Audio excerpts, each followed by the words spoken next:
हैदराबाद के पुराने शहर में इजराइल के हमले में शहीद हुए ईरान के सुप्रीम लीडर आयतुल्लाह अली खamenei की याद में मार्च निकाला गया। बड़ी तादाद में लोग सड़कों पर जमा हुए और इजराइल और अमेरिका के खिलाफ नारे लगाए। हैदराबाद के मकामी ग्रुप्स और हामियों की क़यादत में यह मार्च निकाला गया और मिडिल ईस्ट में बढ़ती कशीदगी के बीच मुतासिर लोगों के साथ भी इत्तेहाद के इजहार किया।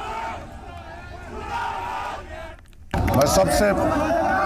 पहले एक अफराद का मैं तहे दिल से शुक्रगुजार हूँ जो सिर्फ 1 घंटे या आधे घंटे की मोहलत में हैदराबाद की सरजमीन ने ये साबित किया कि जब इत्तेहाद की आवाज़ दी जाती है तो एक साथ सब लब्बैक बोलते हैं और एक मकसद के लिए सब एक ठहरते हैं। मैं इसमें यहाँ पर मेरी पार्टी और मेरे जानिब से मजलिस इत्तेहादुल मुस्लिमीन की जानिब से मैं आयतुल्लाह खमीमी साहब को जो शहीद किया गया उसकी सख्त मजम्मत करता हूँ।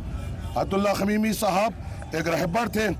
तमाम शिया हमारे मुस्लिम बरदरान के लिए, और आज हम हमारे तमाम शिया मुस्लिम बरदरान के साथ उनके दुख में उनके साथ ठहरे हुए हैं और ये पैगाम दे रहे हैं कि हम कलमे की बुनियाद पे एक है।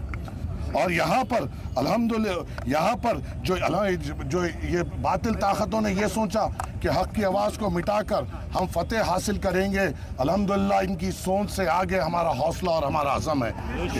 इंशाअल्लाह ताला ये हमारे इरादों को कभी कमज़ोर नहीं कर पाएंगे और इंशाअल्लाह ताला आयतुल्लाह खमीमी साहब आज शहीद हुए, मगर आज हर एक मुसलमानों के दिलों में और जज्बात में आयतुल्लाह खमीमी साहब आज पैदा हो चुके हैं और यही जज्बे को हम मुसलमान आगे लेकर चलेंगे।